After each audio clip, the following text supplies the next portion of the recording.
Good morning, everyone. This is Biz Chicks TV. This is the place where you can find tips and tools to help you do business better.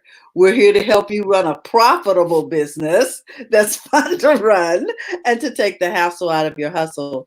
And today's coffee, tea, thoughts, and conversation. So today's topic is disappointment. How do you handle it? I'm here with my co host, Miss Francine Gregory, real estate entrepreneur and tech diva.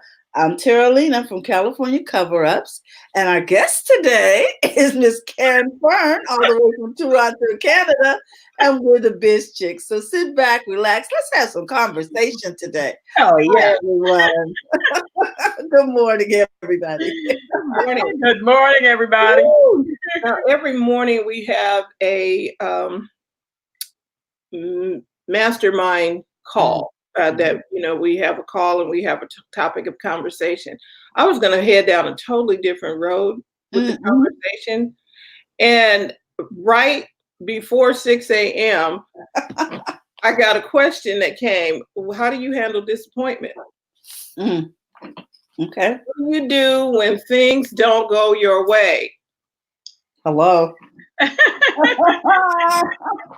Because life takes some twists and turns, does it not, ladies? Oh, does it Yeah. ever? You can't even anticipate the kind of turns if you're going to be in a ditch or the wide open ocean. Especially for women, we grow up with these dolls, and we got it all planned out, and we got a Barbie dream house, and we got little dishes, and furniture going into the doll house, and it's all just one big happy family, right? Yes, yes. And isn't that true? Because I always tell people the reason, and I love the Christmas movies, I love Harley Quinn books, I have them in barrels and barrels of them. And the reason we love those things, and I was telling my mom and my son yesterday, it's because they show us the beginning. They don't show us the rest, which is why we like it. When everything is new and it just happened, you're all excited. Now, Mhm. living into it year after year is where the disappointment and the confusion and Well, everything. I mean, stuff happens, and we do have more happiness, more joy, hopefully, than we have sorrows or Yes. quote unquote Mhm. disappointment. And one of the things it said about disappointment is when you don't get what you want, failure to achieve what you want or to obtain what you want, or it looks different than what you planned. Okay, so what? Wait, it didn't come like you said it was gonna be in the box. Oh my gosh. So it turns out to be a pair of earrings instead of a ring. I don't know. But anyway, Yes, yes. you're like, wait a minute. Eric. I need a license for this. Okay, so here's the deal, people. They say that experience is what you get when you don't get what you want. Hmm. Okay, so Hmm. disappointment can bring experience. Oh my word. That's Oh the my word for the word. day. Experience is what you get when you don't get what you want, or when you're quote unquote disappointed. Disappointed. Yeah. The red question was, how do you handle it? I just want to give a shout out to those watching on the replay too, and all of you watching live. If you are experiencing disappointment or have something that you want to ask us, just put it in the chat and we will address it. Yes. What do you think about this topic, Karen? So can I put a couple of definitions? Okay. Because a lot of times we don't really know the definition of something, Yes. and uh, and then we're like, and somebody's mic need to come down halfway. I think Probably I'm me. here. And my mic's Okay. pretty high. I was listening to something. Oh, and by the way, today is Terralina Austin's birthday, so happy birthday, Terralina. Hi. I Happy don't see it. birthday to Okay, ya. go. Happy birthday to ya. Happy Happy birthday. birthday. Woo. Yeah. Thank you, ladies. Yes, yes. So we're looking at the definitions of Disappointment. disappointment because I was like, oh, it is not what I thought it was going to be. Mm-hmm. Here we go. And there's all kind of stuff. Disappointment. And this is from Wikipedia. And then we'll do the regular dictionary. Okay. Wikipedia. Okay. Disappointment is the feeling of dissatisfaction that follows the failure of expectations or hopes. Say that again. It's what? It is the feeling of dissatisfaction that follows the failure of expectation or hopes to manifest. It is similar to regret. It differs in that a person who feels regret focuses primarily on the personal choices that contributed to the poor outcome, while a person feeling disappointment focuses on the outcome itself. Oh. See, you have no control over, and sometimes we have no control over an outcome. Mm-hmm. Like Yeah. the fire that was happening in Vacaville here, which is up the road from us. There are some people who didn't have any control. And Terry, what did you say? There were people on their way somewhere. Interstate 80 is already backed up normally anyway. Yes. Correct. You know where they routed them to? I have no idea because the Carquinez Bridge was actually blocked. They routed them to Highway 12. Yeah, there were fires on both ends of the Carquinez Bridge. The Carquinez Bridge goes over to the East Bay, which goes into San Francisco, Karen. So I know you're familiar with the city of San Francisco. So, and then the other part of the bridge comes down into the state capital, which is where we live, which is Sacramento. So it sort of connects these two major cities. And it was on fire in between there, which is what we call wine country. Are you familiar with Napa Valley? And heard of. Think about wine from California. Yeah. Napa Valley, and that's what's on fire. So Vacaville, that whole area, and they were routing people to Highway 12. Well, Highway 12 is already packed up too. It is a coming out of Napa. Yes, because it's a 2-lane. Okay, so people was going to be disappointed yesterday. If you were trying to get to the Bay, if you were trying to get anywhere that had to do with 80, 12 or something, you were going to be disappointed. Or you were trying to evacuate because it was over 500,000 people trying to evacuate. Right. Yes. So and they were the outcome. Yeah. That there was no control over that. Mm-mm. None. So let's see. Now I'm going to go to the regular dictionary because there's kind of like 2 of them. Yeah. And I was explaining to her that there were like football playoffs for the youth league, and people were just all over the place and couldn't get home. There was just a lot of stuff going on yesterday. Yeah. A lot of disappointment happening for the day. Exactly. So disappointment from the dictionary: sadness or displeasure caused by the non-fulfillment of one's hopes or expectation. And similar words include sadness, regret, dismay, sorrow, dispiritedness, despondency. Yeah. And some people just take that and get sadder and sadder. I always look at the disappointment as a twofold. I know the dictionary says, but I kind of sum mine up twofold. I said disappointment happens when the one part is when you know you didn't put in the 100%. So you weren't working to your full capacity and you're mad at yourself. You're disappointed with what happened, but you're blaming you for it, and you can go down that crazy spiral. Or this is the part that Fran just spoke on, where you have no control. And you have to know the difference of the two and really just own those two. Don't take it over. One of the things I hate, like if I'm in an argument with somebody and they're trying to hit me with all the bullets, I always ask, I stop them in their track with, what are we talking about? What are we discussing? What are we fighting about? Because if I know we can fight fair, if you're going to shy me with all these bullets from every angle, I'm going to shut you down and we're not having the discussion. And that's what people love to do when they're disappointed, when they're upset, when things didn't work out for them. They will give you all the bullets from everywhere. And they go back to 1959. You remember when you didn't wash the dishes on June 26, 1986? Really? You even remember that, right? And that we talked about that too. People are carrying disappointment, regret, hurt, sadness from relationship to relationship. Your previous business didn't do well because of that one customer who decided they were going to take you to court because something. So now you're looking at all your other customers crazy. Or you get one bad review and they kick you off the site. Okay. And then what do you do with that? Do you internalize that? Oh, I must not be any good because they kicked me off the site. Well, who are they? But you made oodles of money. And you get this one customer and they decide that that's enough. Okay, so what do you do?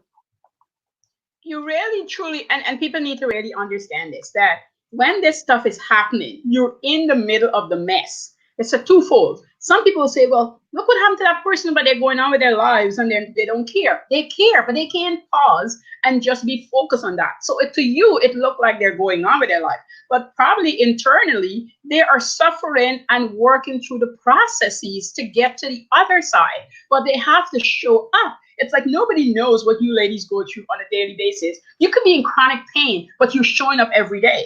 You could be facing disappointment in different areas, but you're showing up because you made a promise to yourself and then your audience that you're going to show up here every day, regardless of what's going on. But most people want you to wear it on your sleeves, and if they can't see it, they also chastise you for it. How many people are all the time? Yeah, when people gang up on coaches about how coaches this and coaches that, I don't get into the conversation simply because I don't want to see those same people over and over on Facebook. By the way, stop getting into conversation that you don't want to see over and over, because Facebook will send you more of the same crap. Yeah. You're going to be disappointed that Facebook is not sending you good stuff. Don't get involved. Leave it alone. No matter how passionate you are, leave it alone. You got to really pay attention to the things you do well. Keep doing them well. You're going to be disappointed because if you're in business, it's part of it. Entrepreneurship, owning a business, running a company, make you take your insights and turn it out. That's what it does. It really make you find you in ways that most time you don't like. And then you find ways about you that you do like. So your job is to enhance the ones you do like and work on getting rid of those ones that. I like that. I like that. Well, the Bible says that disappointment makes the heart sick. Okay, you got to deal with that disappointment. You got to handle that. You do. And we were talking about that today. How do you do? You can't take it and internalize it. You're going to have another plan. What you're going to have to, what did they say? Gird up your mind, talk to yourself, have a conversation with yourself. And Karen, you do this. You talk to us about this, where you go and sit her down in the corner, like, look. Yep. Have a conversation. You need to get this together. And not only that, it seems like right before success happens, there is all this quote unquote for sure disappointment because you're close friend. Yes. Yes. You know what I mean? Yes. It's like your friends want to do you a lot of things in that moment. It's like, and then it's like, okay, so are you going to do like, now see, the babies don't even do this, where they fall down. And do you ever see a baby fall down and they just sit there? They just sit right where they fell. Maybe for a moment. Maybe for a moment. And that's what you have to do. It's like, it's about owning it. Most people are so afraid to say, hey, so I'm disappointed because I didn't get that product sell or this score, whatever it is, and feel it, own it. And then what do I do from it? And most people are afraid to just move on because it looked like they're moving on. It's like having a relationship with a guy and it didn't work out and you're ready to move on, but you're worried about how long you need to be suffering before you move on, because people is going to tell you move on. Okay, you need to call me up, people. Thank you. Not Harry.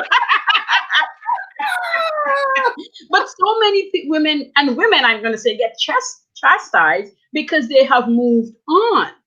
Leave those women alone. It's time. You don't know where the relationship with that. You see what you're seeing now. It probably finished a year ago. You're just knowing now about it because it was none of your business. That's why you didn't know a year ago. So it looked like they're moving on quickly. but they have went through the processes, because women goes through a lot of things before we do the snap, even if we don't say it mentally. And that's what happened. And then when you see the snap, you're like, whoa, how could she? No, ladies, no man, whoever judging her, she took her time, she went through, and she's at this slot right now. Leave her alone. What did you say about when you were in your business studies about you were going to go, I'm going to say pet this person? Yeah, I was going to hug a classmate of mine. We were in the program together, because we were talking our story. She started crying about the Pacific thing. And my professor says, Karen, don't you dare touch her. Let her have her cry. When she's finished crying, yeah, don't touch her. She said, no, that's not what we're dealing with today. And I had to let the girl cry, and then we move on with the subject. Like, she didn't turn it into, well, now that she's crying, let's know. We got right back to what we were doing. And we can tie this into social media. Hey, Natalie. They changed the game. Mm-hmm. Yeah. They know, okay, likes are not happening. Other people are not seeing your likes. So what are you going to do with that? You're going to, they can't see my likes and I don't know what I'm going to do. Really? Was those likes paying you? Were the people that like in your page paying? Wow. That's a point well taken. And are you on here just because you want to get checked? Or somebody to like you? Because that's the other thing that's happening. The gray check. I had this big red notice on my thing. The gray checks are going to be done away with, blah, blah, blah. And I was like, okay. It wasn't like we were gray badges. People were evidently focused on it. 29th. Yeah.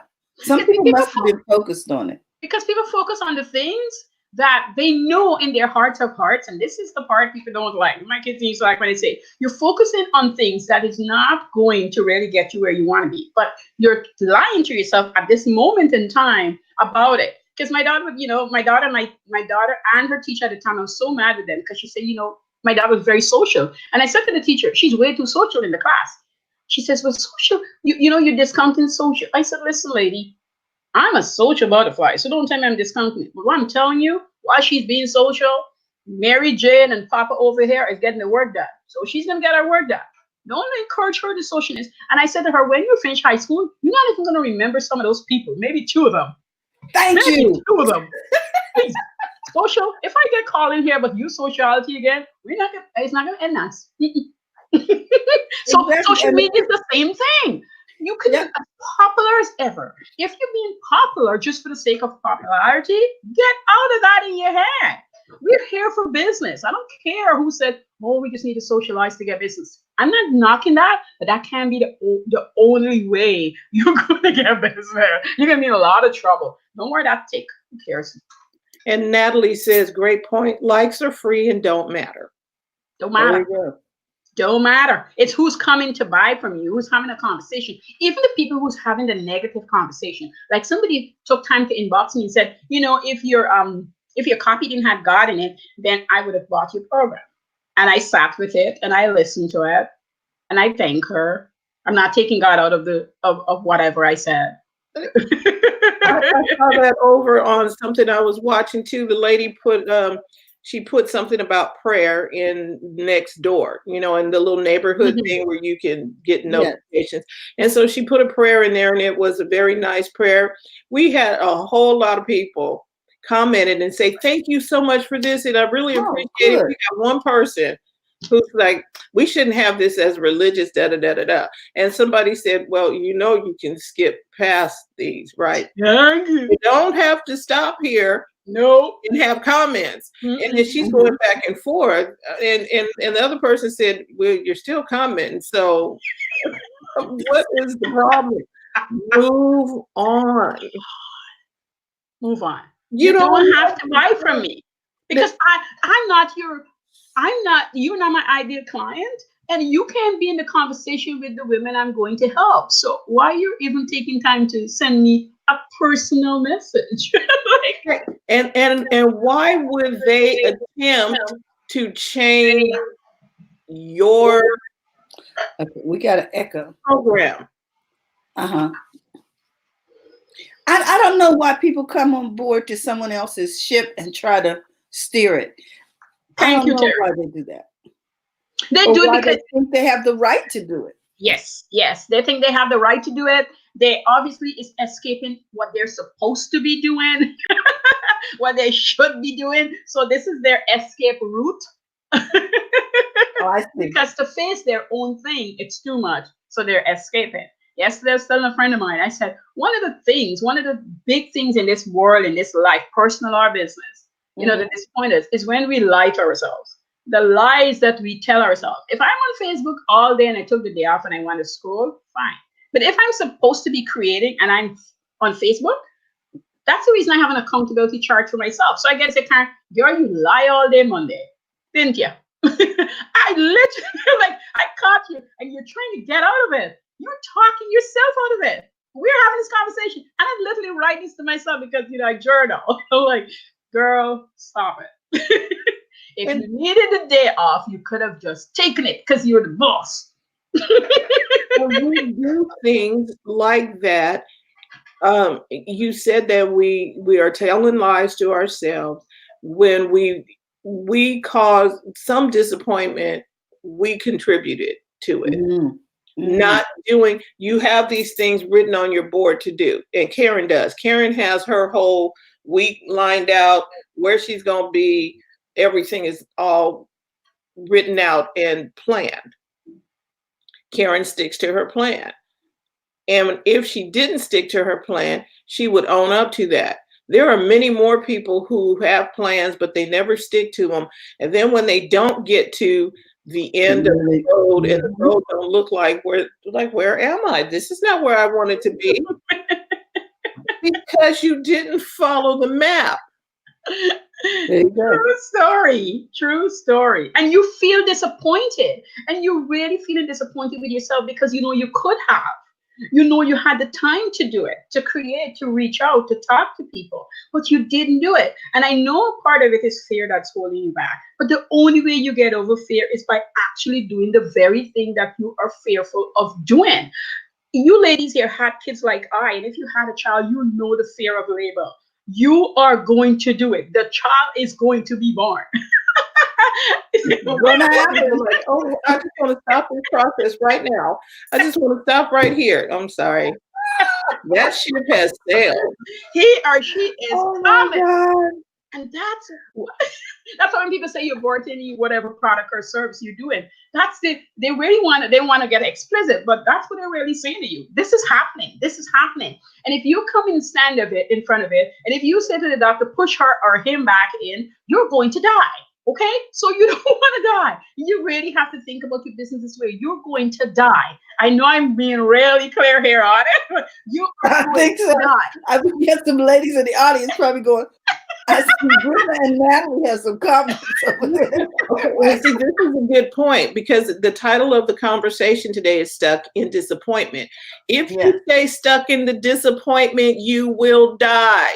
You will. A slow and painful death. Plus, the death is not one time. It's over and over and over. And every time you look at what you could have done, you are so paralyzed and you can't do it because you are remembering all the disappointment that you've caused. I think the worst position we are in, if you cause something, because you can't blame anybody for it. And you have to be able to own up, have a laugh at it. Like my mom asked me this morning, she said, I know you're smiling when you work out. I'm like, I laugh through my workout. I literally have fun on my workout because Monday, I don't want to work out. Let me just clarify. I don't want to be working out on Monday morning early. So I am laughing myself through it. I'm having fun, especially if I mess up a step. Because it gets me through there so quickly. That 30 minutes fly by like that, because I am not going to be worried, but I'm not going to worry about that disappointment in that moment. I'm knowing that I'm doing this for a long time and I'm learning new stuff, especially when I switch my exercise and what I'm going to do. But I got to keep going. And I hope for you guys, gals who listed in business, and when the disappointment happens, because it's gonna, you have to say, it is. And then you have to ask, what am I going to do? And then you have to do one thing right away. That one thing right away changes everything. And I talked the other day about the bell, ring a bell, blow a whistle, do something to snap you out of it. Because we we move on this mono trail for a lot of us when you visit, especially for a long time, you're on this mono trail. So, that's why I talk about a lot of activity where you get up and you dance, you blow a whistle, you ring a bell, you even beat the drum. You do something to switch your brain from what's going on. So we've had a few conversations over here on the side. Brenna says it's been dictated to them, talking about people through generations, getting on other people's ships. And that's what they do. We were talking about somebody who's in somebody else's boat trying to steer it. And you're like, who are you? And why are you over here on my ship? Right. Why are we fighting for the wheel? Right. And it's not yours. Let the person drive. You're not the driver. And it's a good thing. Leave them, let them drive their own car. Like, leave them alone. I used to be, I hated it when I was a teenager, when I get lumped up with other people and their nonsense. And I would say to everybody, I'm like, why are you lumping me in there? Right. So you can get to lump your disappointment in one area. Leave me out of this, okay? I'm sure Maria will feel that way. They're always talking about them like they're not listening or something. Are you crazy? These people are going to decide whether or not you get your Social Security. You better pray they get a job. You better pray that they stay on that or they stay in that business. We love you guys. Yes. And you will also be disappointed if you switch up what you were doing to appease them. To accommodate other folks. Right. Oh, it's like the guy with the donkey, right? Crossing the river. Tell us that story. Tell us, yeah. He's on the donkey, he's crossing the river, and people are like, why are you getting that donkey all wet? You're going to need that donkey on the other side. You need to be carrying that donkey. Next thing you know, he's carrying the donkey, and the water's getting deeper. Deeper. He didn't make it, but the donkey just swam on over. Of course. Because he was so concerned about other people's comments. Yes. Oh, that was such a clear story, because that he switched up his plan, friend. So true, Terry. He didn't stick to his plan. His plan was the plan that he needed to stick to. And he's probably been doing it that way for years. Right? Back and forth across the river.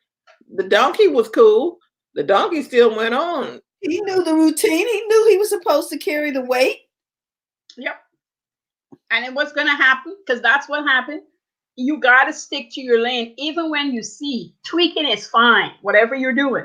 But you have to stay the course. Some courses is 2 years. I don't think people realize it. Some courses is a year. Focus, people. Focus. Courses could be a month or a day, but most is years.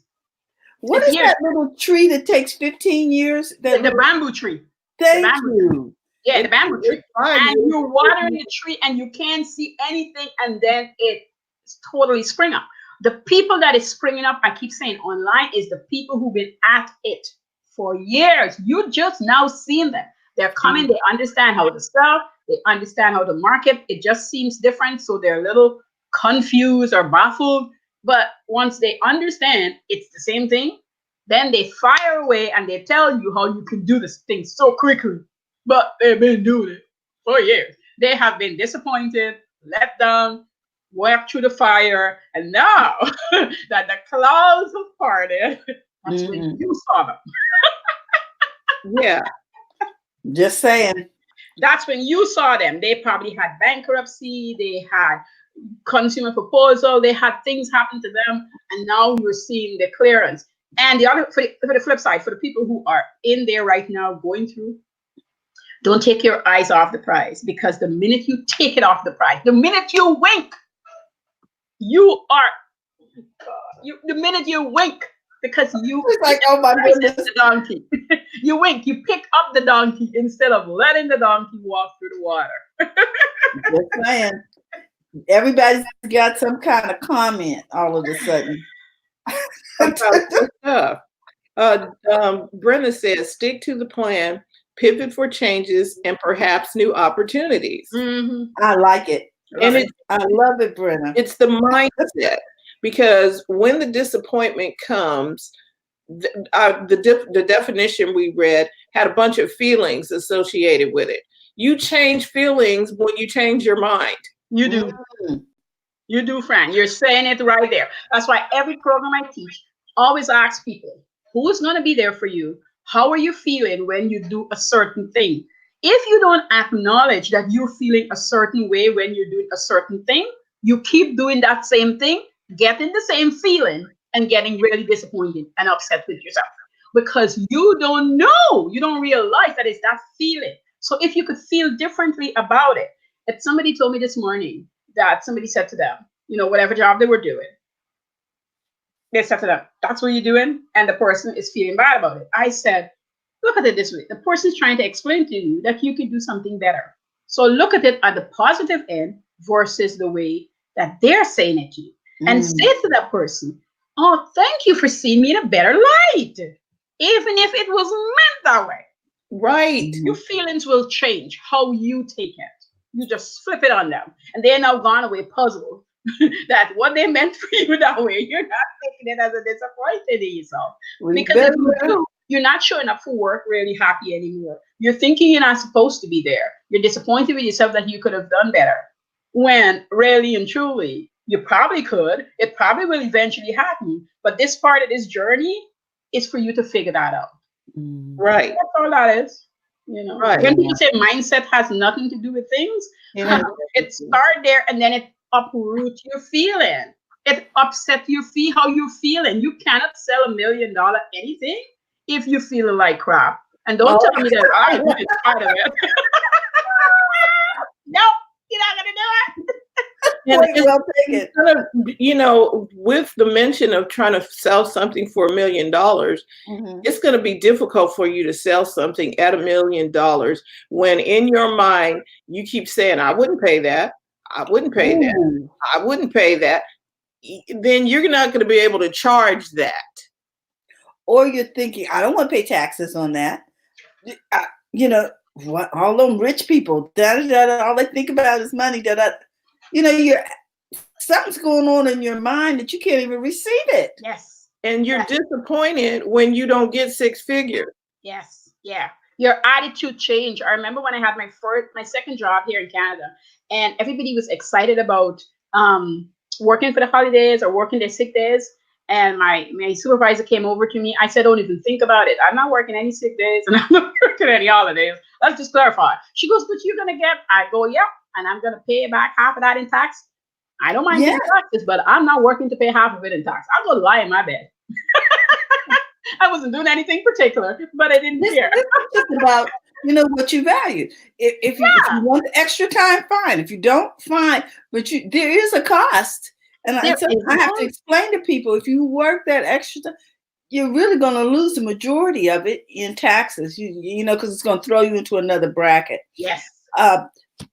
Whatever. Okay. Put me in a higher tax bracket.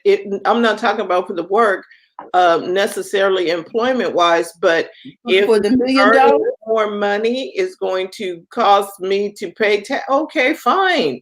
And it's a trade-off. You get your time back. Yeah. Right? I was like, okay, put me in the higher tax bracket. I'm cool with that. It's same thing with giving. You can't give 10% of $100. You're not going to give 10% of $100,000. You're not going to give 10% of $1 million. You're going to freak out. In our church, we had this business thing at time, and the guy was talking about giving from his gross. And he was on the stage talking, and people just went like they're going to die. They're like, oh my God, why would you do that? He got off the stage and they were crowding him.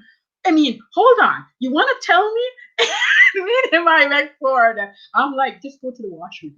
I mounted it to him. I said, because the crowd was just like, really? Yeah. Well, because they couldn't fathom, Terry, that tax didn't come out yet. CPP didn't come out yet. That's what we have here. His RSP, where you guys 401k, didn't come out yet. And he is giving 10% of the whole. So they wanted to understand, how is he going to live? How is he going to pay stuff? He covered it on the stage, but no, They weren't paying couldn't do attention that. till it got down to the numbers. And that's because they didn't have a trust factor like he had. He had already reframed his thinking like, this, if I do this, then all my other stuff is covered. Let me just do this and not have to be concerned about that. And a lot of people are looking at what they perceive is going to be lost instead of what the gain will be. And the gain was for him because he said it. He says, when I really changed my mind into thinking about that, he says, the opportunities that open up, the place I was working, my promotion, I left, people collected me, I moved somewhere else. And the more I make, the more I give, the more happier I was, the more time I had for myself and my family. It was unbelievable. He stated that on the stage, and still they were hungering him because their mind couldn't comprehend doing anything like that. That's what I was. That this one was, they couldn't comprehend that this is feasible, which in God give you everything. So I think he's got more. And then what Fran always says, just asking for more. I think so. I think, and you're not greedy when you ask God for more. This is the other thing. You're not greedy. We're really not asking enough right now. We are not asking for enough. He's sitting up there now. I got this whole storehouse over here with all this stuff, and they sitting up there asking me for toothpicks. And he said, cut it out, stop it. And if you notice, you pay attention, I was telling the same friend yesterday. I said, he opens a door, he opens a window, and a few fly in. And you're not paying attention to the few because you're busy arguing with him for this $100 or $500, which is chicken feed. You know what it reminds me of? It reminds me of the child in the floor talking about mine. Look, you bought the toy. You gave the baby the toy. They can't even know what a toy store is. And they're sitting around talking about mine. That's Kid's favorite word. My granddaughter just got that word. And everything for her is mine. And you wonder where they got the word because it's, where did she hear mine? Language. My grandson came with it. I don't know where he just visited. So when he came, he started saying it, and she picked it up. So now, and especially if she sees him, she takes, because she didn't care, but because he collects however he's living, he's collecting, and there's a mind thing happening there. So when he comes, everything he collects and he holds it, and he holds onto it, and I'm like, oh God. Something else to work on. I'm feeling you. Yeah. Yeah. So that's where that's coming from, because the freedom that's here, it's not there. So you see it right away. Wow. And there's something I learned too, is that I can't fix other people's disappointment or their response to disappointment. I can't fix your response to disappointment. No. That is something that you have to make up in your mind that this didn't go the way I wanted. What are my alternatives? I'm sitting down, I'm looking at each of my alternatives. What road am I going to go now? That road is closed.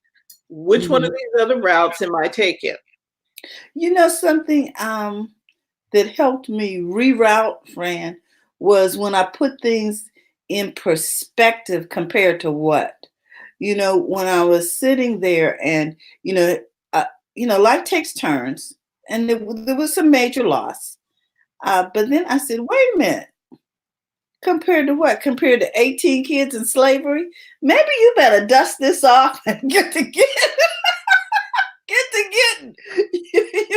Right. You know what I mean? Nowadays the internet is out. Yeah. Oh, my grandkids freaked out yesterday. Okay, the signal went down. What do you want to do? Okay, so we had that whole, we're in high wind around here, means it's fire, very severe fire season. So 70 mile an hour winds. Last year, there was major fire. You heard about the Paradise Fire, went through, and I'm talking about wiped out an entire town, and that they're trying to rebuild. Now, we are now PG&E, SMUD, and see, it's not just PG&E, it's PG&E, SMUD, and the other utility companies on high fire. They're telling you we're going to be shutting down power in various stages so that they can prevent what happened last year. Mm-hmm. We got people who are crying, they shut off my power. They told you. That was the other thing. They told you. They told you that we're going to shut it off and that you should get a generator or whatever it is that you need because they're shutting down the power. Or evacuate because there won't be any street lights. No, they said you can go get generators. You can, and they told them a year ago. So this wasn't like yesterday. This was, we told you, but you didn't make the shift. You didn't make the pivot. And now you're all mad because they told you, and well, my business is going to slow down because PG&E and SMUD and everybody turned off the power. Okay, would you rather have a forest fire? What? Which one? Like, you're going to have to pick now. Which one you want? Like, come on. They're telling you so you can prepare yourself. They're telling us to prepare yourself. When you're, and people don't want to realize this or believe it, you've been told things since you were born up until right now. And half of the stuff that God's been telling you, you don't listen to. Every time they say to me, well, I don't know what to do, I said, so that you contact God and ask him what to do. Especially the ones who really look like, I don't know what to do. But you told me you went to church last week, but did you ask him? Well, pastor says, no, did you ask him? Not what pastor said. Did you find out from God what are you supposed to do? And then are you going to do it because it sounds too hard? Or what's going to happen? Are you going to do it? Are you going to do it? Like he told you. Okay, he told you a simple thing because I remember the simplest things he will tell you to do and you don't do it. I remember the first time when I first had this office, God had told me for 2 weeks straight, call your husband and ask for forgiveness. And I said to him, I didn't do anything. So why the heck would I call him asking for forgiveness? I'm not doing it. And he was in my ears. And finally I got up and I called my husband. I told him, and he said, for what? You didn't do anything. And I said to God, you see what I told you? I didn't do anything. And he told me again, he says, you just was upset to do it. So you can call him back and you can ask for forgiveness. And I can't remember what it was in the other conversation. And I did it. I asked for forgiveness. I asked God for forgiveness. I shut myself up. And I just humble myself to the situation. And some things that I was praying for got cleared away, got to where it needed to be. I'm just saying. Because it took me 2 weeks. Let me just tell you, I'm not going to lie. I was fighting for those 2 weeks.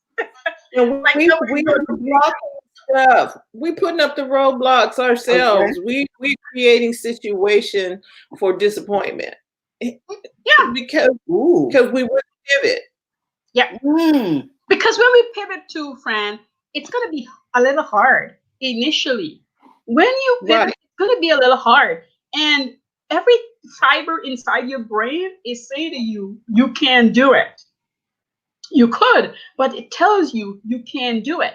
If you're on a salon and you were able to serve 6 people per day, and you decide I'm going to serve 10, 12 people, your being is going to tell you you can't serve them. But what it's really asking you is how you're going to do it. And you have to say to your being, well, I'll hire somebody or I'll rent a chair. And then 12 people will still be serviced. I just don't have to service all 12.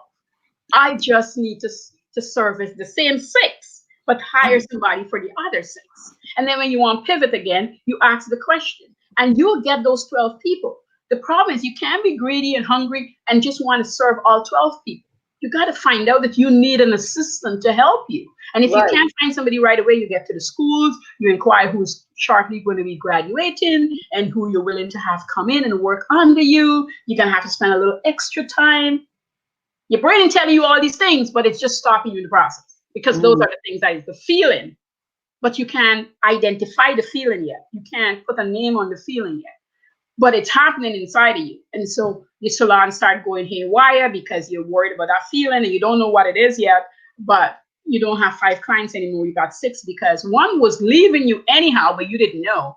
So now you got 5, and then you got 3, and then you can't keep the salon anymore because you can't pay your bills because you need, but you're worried and the feelings is on you and you still didn't hire anybody. But you tell your friends, girl, my salon is not making any money. I don't know what I'm gonna have to do. I'm gonna have to close it down. You didn't do what you were told. A lot of disappointment is self-inflicted. Oh, Woo, Francine. Oh my God. And you don't have to stay there. You can make another choice. You can, like Coach Karen said, look at the situation and figure out a new plan. Okay, that didn't work. What am I not doing I should be doing? Forgiving people that you didn't forgive? Calling somebody that you're supposed to call? Okay. What are you supposed to do? What's that thing you don't want to do that you're supposed to do that's probably gonna get you out on the new track? Because I'm trying to play this video game. They had Pac-Man or something, and I'm trying to play this video game, and the controller is not maneuvering the way I wanted to maneuver. And so you keep getting ate up by the little ghost because you can't move, and you're like trying to move it because you don't know how to use the control. If I just stop, get some instruction, then make the attempt to do what I need. Listen to the 8-year-old. Been playing it since they were 2. They know how to use the joystick and the controller and everything else. And you're like, well, how do I make it go up and down? How do I make it jump? And they know. Yeah, Tony Robbins, he talked about that. He says, you ever see people who frighten to sell? He was talking about. So you ever see when you get to your friend's house or your sister's house and she's got kids and your nephew said to you, Uncle Tony, you want to play? And you said no. And he says, are you sure, Uncle Tony? I'm going to let you win. And then you play and you win and you're feeling good. And then you make sure you win the first game. He said, after that, you're chopped liver. It's over. Exactly, and he win all the games. Okay. Which tells us what? We need to get on our game. Okay. And we need to kind of mimic the kids too. When something don't work, they're like, this is not working. Get me something else.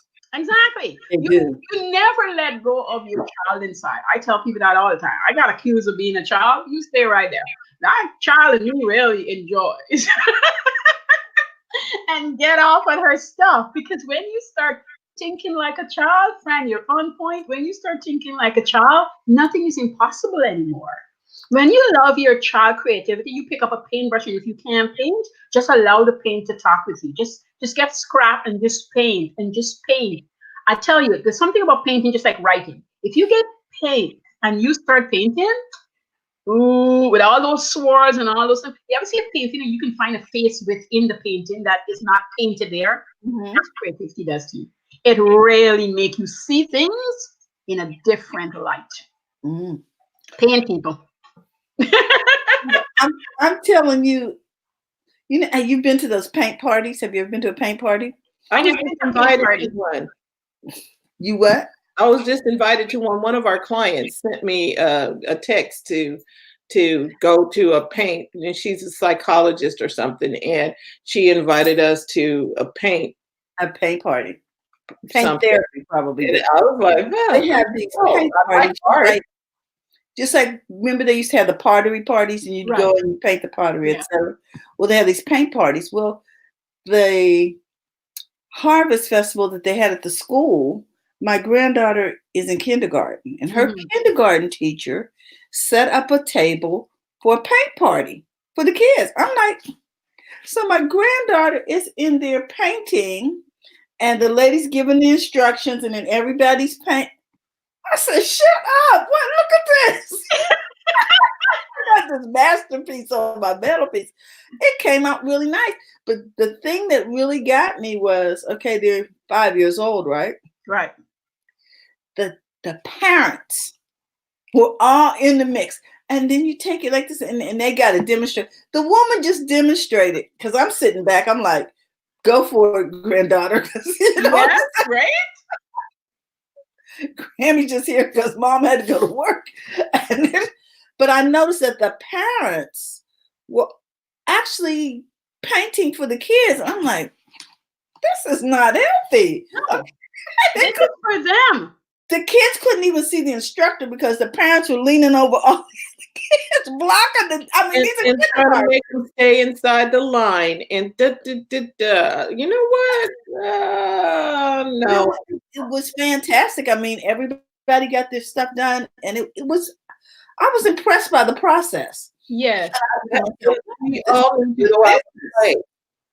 I'm telling you, you need to be like kids. Go play. That will help you get out of disappointment. Yes. Okay, we're gonna go play another game. Billy took his bat and ball. Okay, go find something else.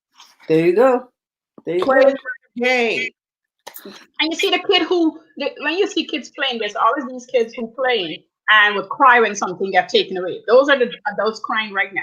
They have not learned how to move off from their disappointment.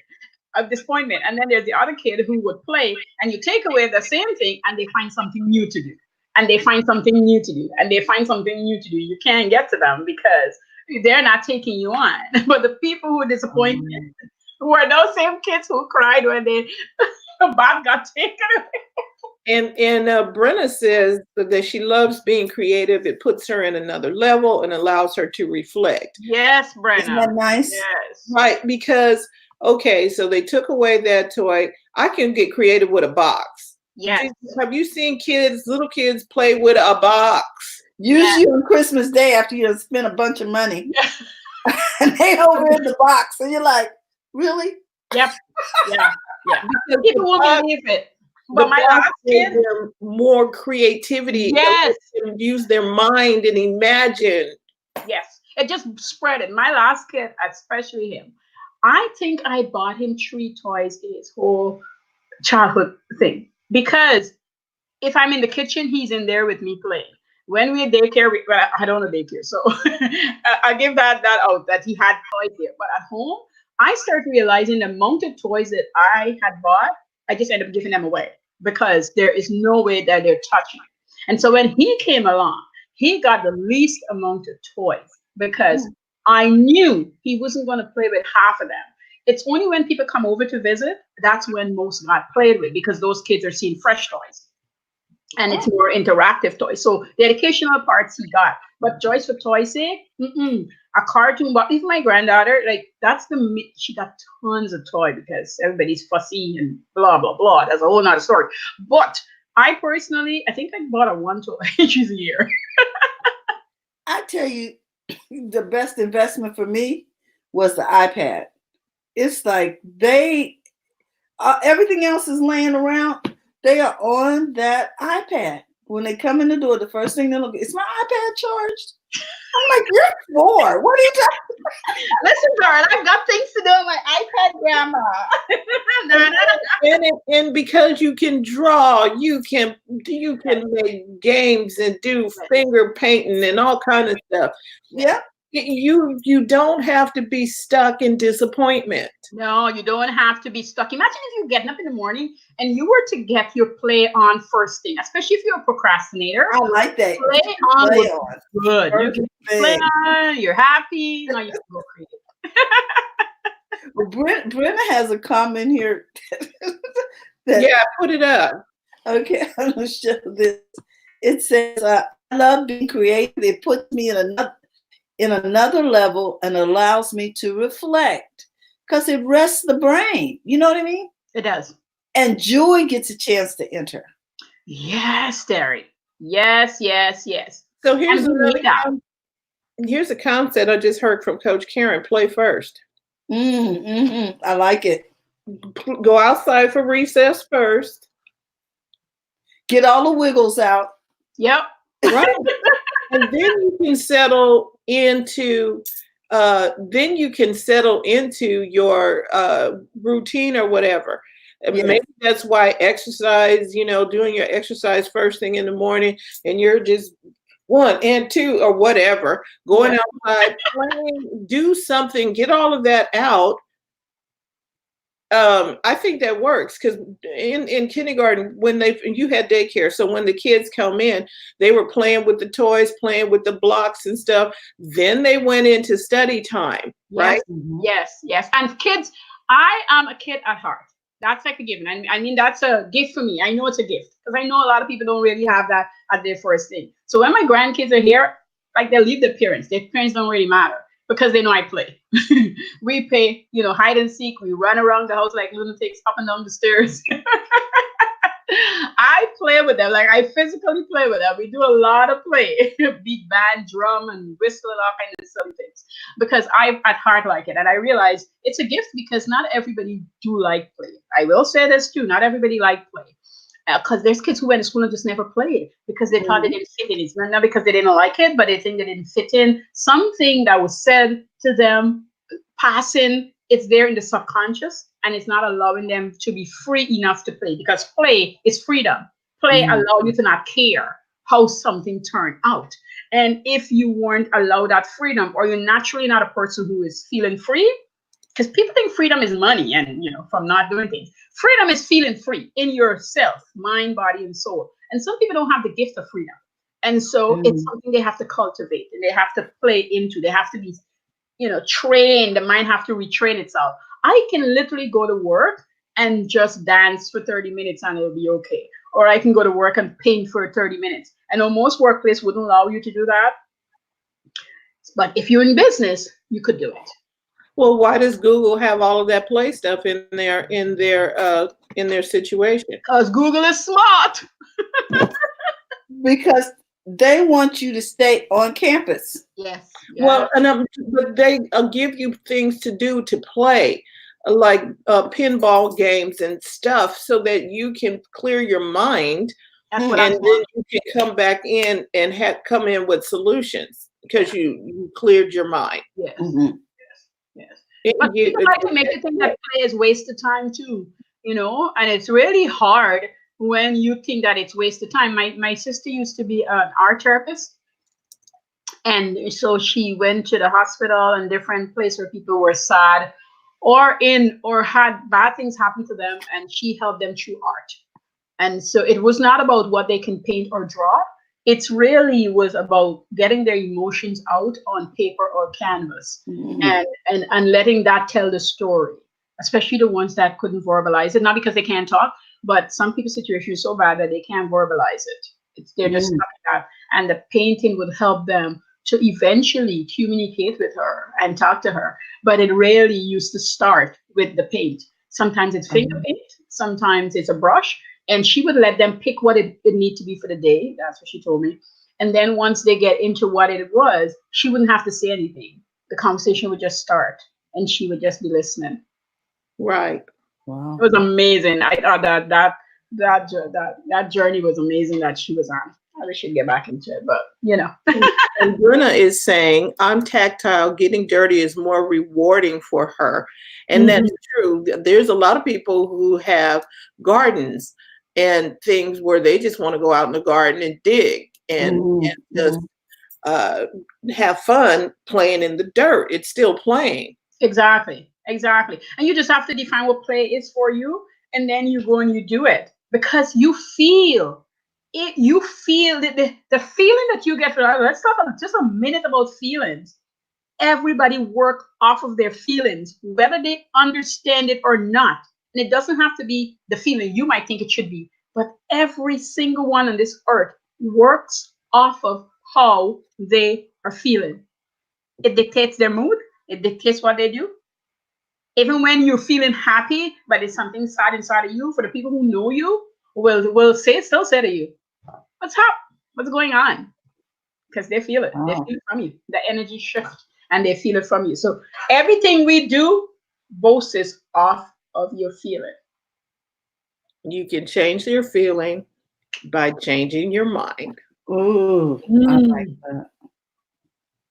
All right. So Thank you for tuning in with us live today. Thank you, Coach Karen, for weighing in this conversation, and Brenna and Natalie and Nora and everyone else who was watching live and on the replay. Donna was here too. We just want to say thank you. We appreciate the time that you taken to spend time with us. And Brenna is saying wire, stones, glitter, paint, paper, and glue. Yes, girl. Whatever you need to do to play. Go out and play today. Go to play. Have a good time. Yeah, play should be planned, people. Just plan to play. Yes. Just put it in there. And put it in your, because we talk about a daily routine, put some time in there to play before fun in there. And maybe, you'll loosen up and your creative juices will flow. Yeah, shake it off. Yes, do the wiggle dance, do something, but have some fun. Remind you that next Monday is First Monday, and we will be meeting up at Seasons 52 at 6 p.m. in Sacramento. If you can get here and you're in the area, please join us. There's no charge. You can go to firstmondays.com for details. It's a great place to meet up. We're going to have a couple of great speakers coming to share, and then we're going to just talk about you and your business and how to make it better, have some great food, meet up with some great people. Tuesday, tomorrow, we have Coach TJ, all the way from New York City. She's going to be with us. She is bringing us social media and digital marketing and how to maneuver that whole realm. So go play, then come and sit in with TJ, and then go take what you learn and put it into practice. Coach Karen will come then on Wednesday, helping us get our money mindset right. What are we talking about this month? We're finishing up this month. We're finishing up this month. We're talking all about money, early this month. So on Wednesday, we're going to finish up with just a lot of little sales topics. That's what I'm going to be talking about, a lot of different things to do in your sales cycle. Yay. Yes, you do need to have sales. To be called business, you need to have some sales. So we're going to do that. And then Thursday is Happy Healthy Habits with Robin Shimizu. And Brenna is part of that. I'm not sure if Brenna is going to be the guest that week, but I've learned a lot about happy, healthy habits for cleaning my house. And then Friday, we're back talking tech English. I love it. Girl, thank you. Beautiful lineup as always. Everyone here on Biz Chicks, there's something for everyone. We want to thank you. Looking forward to seeing you on the next time we meet up again. Yes, that sounds good. Thanks for being Meanwhile, guys, don't forget to go to the front of your own line. We love you, and we'll see you soon. Bye-bye.